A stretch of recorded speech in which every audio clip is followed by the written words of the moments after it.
Hello बच्चों, कैसे हैं आप लोग। मैं प्रोफेसर कबीर मिर्जा कोठारी कॉलेज के स्टडी चैनल में आपका स्वागत करता हूं।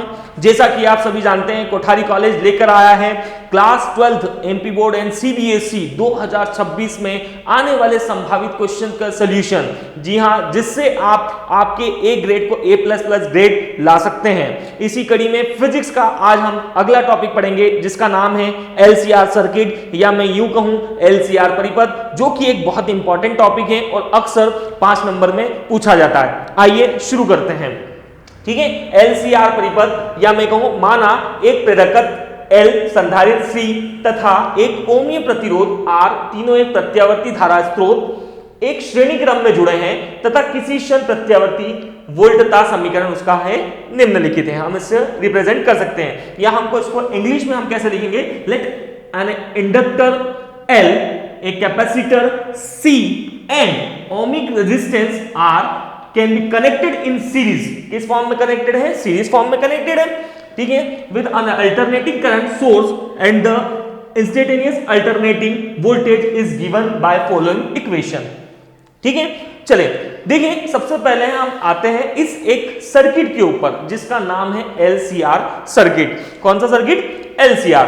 तो हमने क्या करा, सबसे पहले हम एक डायग्राम सर्किट बनाएंगे। तो हमने ये लिया, ये क्या किसका फॉर्म है? L फॉर इंडक्टेंस, या ठीक है, इसको हमने नाम दे दिया L। ठीक है, ये आपके पास आ गया। एक क्या जोड़ दिया हमने सीरीज फॉर्म में? कैपेसिटर C, और एक हमने रेजिस्टेंस किसमें जोड़ दिया, क्या है? R। ठीक है, और इनके बीच में हमने इसको नाम दिया VL, VC और VR। ठीक है, वोल्टा हमने यहां पर रिप्रेजेंट किया। चलिए अब हम क्या करते हैं, अब हमको पता है अकॉर्डिंग टू ओम्स लॉ, ओम का नियम क्या बोलता है? ओम का नियम बोलता है, अगर हम इसको मैथमेटिकल फॉर्म में देखें तो ओम का लॉ क्या होता है? V = IR। इसी फॉर्म से हम इन तीनों को अलग अलग सॉल्व करेंगे तो हमको मिलेगा VL = IXL। ये IR होता है, यहाँ R की जगह हम पर क्या लेंगे, इसके X लेंगे। तो हमने जब VL के लिए हम बात करेंगे तो ये हमको मिलेगा IXL। जब हम VC के लिए बात करेंगे तो ये हमको मिलेगा IXC, और जब हम VR रेजिस्टेंस के लिए बात करेंगे तो ये हमको मिलेगा IR। ठीक है, R हम इसलिए लिया क्योंकि ये रेजिस्टेंस की बात हो रही है, इसलिए हमने इसको डायरेक्टली IR ले लिया। तीनों को इक्वेशन फर्स्ट, सेकंड, थर्ड। अब VL, VC और VR, अब हमको इनकी वैल्यू निकालनी है। ठीक है, तो कैसे निकालेंगे? अब आपको पता है, इसके लिए हम क्या करते हैं, सबसे पहले एक छोटा सा एक ग्राफ हम खींचेंगे। तो ग्राफ लिया हमने, ये दे दिया VL, ये हो गया VC, और ये जो सेंटर पॉइंट होगा इसको हमने नाम दिया, क्या नाम दिया? VL - VC। क्या नाम दिया? VL - VC। ठीक है, और ये जो डिस्टेंस ये है आपका VR। अब हमने क्या किया, यहां से डॉटेड फॉर्म में जब हम इसको आगे बढ़ाएंगे, V डिस्टेंस विभवांतर V है, तो ये होगा यहाँ पर जो एंगल बनेगा इसको हम नाम देंगे फाई। क्या नाम देंगे? फाई। जब हम इसको आपस में मिला दें तो ये वाली जो पोजीशन होगी इसको हम क्या होगा, ये VL - VC, और ये जो होगा ये हमारे लिए क्या होगा? V होगा। क्लियर? अब इसमें हम, अब आपको ये दिख रहा है ये कौन सा 90 डिग्री का एंगल बना है, या हम इसको बोल सकते हैं समकोण बना हुआ है। तो इसमें हम कौन सी थ्योरम लगाते हैं इसको सॉल्व करने के लिए? पाइथागोरस थ्योरम, या पाइथागोरस प्रमेय, जो कि क्या होती है? कर्ण का वर्ग = लंब का वर्ग प्लस आधार वर्ग, या एक जो इसको हम जब सॉल्व करेंगे तो ये क्या हो जाएगा? V²। अब आपको पता है पाइथागोरस थ्योरम क्या है। ठीक है, मैं इसको डायरेक्ट सॉल्व करता हूं तो ये आ जाएगा आपका V² = ये नीचे base VR² plus perpendicular VL - VC का होल स्क्वायर। क्लियर है? अब चलें, अब VR की वैल्यू भी हमको पता है, VL की वैल्यू भी हमको पता है, VC की वैल्यू भी हमको पता है। तीनों की वैल्यू उठा के हम यहाँ पे पुट करेंगे तो ये हमको मिलेगा V² = IR² प्लस VL की वैल्यू कितनी है? VL है IXL, तो मैंने इसको दे दिया IXL, माइनस VC की वैल्यू कितनी है?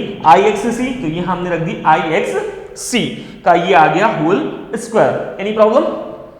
चलिए नेक्स्ट, अब एक काम करते हैं, हमने क्या करा, इन तीनों में कॉमन क्या आ रहा? I कॉमन है, तो हम इनमें से इसको कॉमन ले लेते हैं। तो ये हो जाएगा V² यहां से I² कॉमन ले लिया, दोनों में से I कॉमन, तो I² कॉमन आ जाएगा, तो ये बचेगा हमारे पास R² प्लस XL - XC का होल स्क्वायर।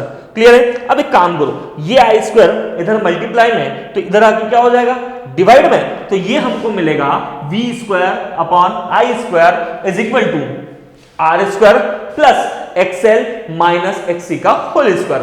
क्लियर है? तो जब हम इसको सॉल्व करेंगे तो ये क्या हो जाएगा, ये हो जाएगा, अगर मैं इसको कॉमन लिख सकता हूं, v अपॉन आई का होल स्क्वायर, तो ये लिख दिया v अपॉन आई का whole square is equal to R square plus XL minus XC का होल स्क्वायर। अब हमको पता है कि v upon I is equal to क्या होता है, r, और हम इस v को z से भी रिप्रेजेंट करते हैं, जिसको हम इंपेडेंस या प्रतिबाधा कहते हैं। तो ये आ गया z, तो z इसकी जगह पर हम क्या रख देंगे, z, तो ये आ गया z, ठीक है, z स्क्वायर, ठीक है, v बाय आई की जगह हमने क्या प्लेस किया, z, तो z का स्क्वायर इज इक्वल टू क्या मिला हमको, R square plus XL minus XC का होल स्क्वायर। जब हम इस स्क्वायर को उधर कन्वर्ट करेंगे तो ये किस में कन्वर्ट हो जाएगा, रूट में कन्वर्ट हो जाएगा। ठीक है, तो मैं इसको एक काम करता हूं, यहां पर कर देते हैं, तो z is equal to under root R square plus XL minus XC का होल स्क्वायर।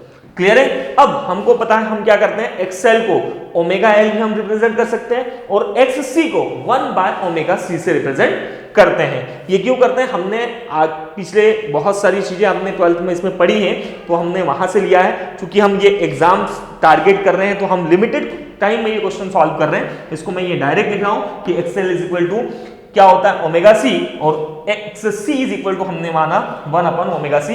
ये वैल्यू उठा के हम जब यहां रिप्रेजेंट पुट करेंगे तो ये मिलेगा z square is equal to R square plus omega L minus 1 by omega C का होल स्क्वायर। स्क्वायर उधर जाएगा तो रूट में कन्वर्ट हो जाएगा, तो z इज इक्वल टू मिलेगा under root R square plus omega L minus 1 by omega C का होल स्क्वायर। यही हमारे लिए क्या होगा, इंपेडेंस या प्रतिबाधा। इसको हम क्या बोलते हैं, प्रतिबाधा या इंपेडेंस। क्लियर है? ठीक, अब प्रतिबाधा हमने निकाल लिया, इंपेडेंस निकाल लिया, अब हम निकालेंगे कलांतर या फेज डिफरेंस। क्या निकालेंगे, कलांतर या फेज डिफरेंस। अब कलांतर या की बात हो रही है, मतलब एंगल की बात हो रही है, तो यहां पर जो एंगल बन रहा है, जो हमने यहां बना, इसको हमने नाम दिया tan theta, tan phi.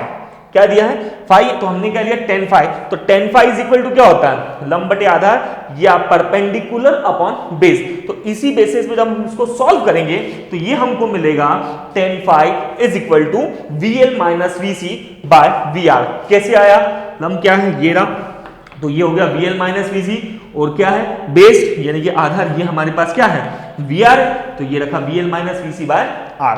Clear है? अब हमको वी एल VC और VR की वैल्यू हमको पता है, हमने स्टार्टिंग में इक्वेशन फर्स्ट सेकंड में निकाल रखी है, तो ये तीनों वैल्यू को हम वहां रखेंगे तो क्या मिलेगा, tan phi is equal to I XL minus I XC by I R. Clear है? अब एक काम करो, ऊपर से आई कॉमन ले लो, तो जब हम ऊपर से आई को कॉमन लेंगे तो ये हमको मिलेगा tan phi is equal to, I common लिया तो अंदर क्या बचा, I X L minus I X C by I R. तो ये आई से आई तो क्या हो गया, कैंसिल हो गया। अब हमारे पास क्या बचा, tan phi is equal to XL minus X C by R. यही हमारे लिए क्या है, फेज डिफरेंस या कलांतर होगा। इसी को अगर हम उसी फॉर्म में लिखें कि हमको पता है एक्सएल की वैल्यू क्या है, ओमेगा एल से रिप्रेजेंट करते हैं, एज इट इज एक्ससी को हम 1 बाय ओमेगा सी से रिप्रेजेंट, तो इसकी जगह पर हम क्या पुट कर देते हैं, तो टेन फाई की जो वैल्यू होगी वो होगी omega L minus 1 by omega C by R. यही हमारे लिए फेज डिफरेंस होगा। ऐसे ही जब हम, ये तो हो गया एलसीआर, अक्सर एलसीआर ही मैक्सिमम क्वेश्चन पूछा जाता है। अगर एलआर दे दिया जाए, अगर इसकी जगह सिर्फ और सिर्फ क्या दिया है, सीरीज में जोड़े, हम जब एल और आर को जब हम सीरीज में जोड़ेंगे तो हमारे पास जो इंपेडेंस होगा, प्रतिबाधा होगी, वो किसके इक्वल आएगी, z equal to under root R square plus XL का होल स्क्वायर, और उसका जो कलांतर या फेज डिफरेंस होगा वो tan phi is equal to किसके बराबर होगा, एक्सएल बाय आर के बराबर होगा। ठीक है, आई होप ये क्वेश्चन आपको समझ में आया होगा। Thank you.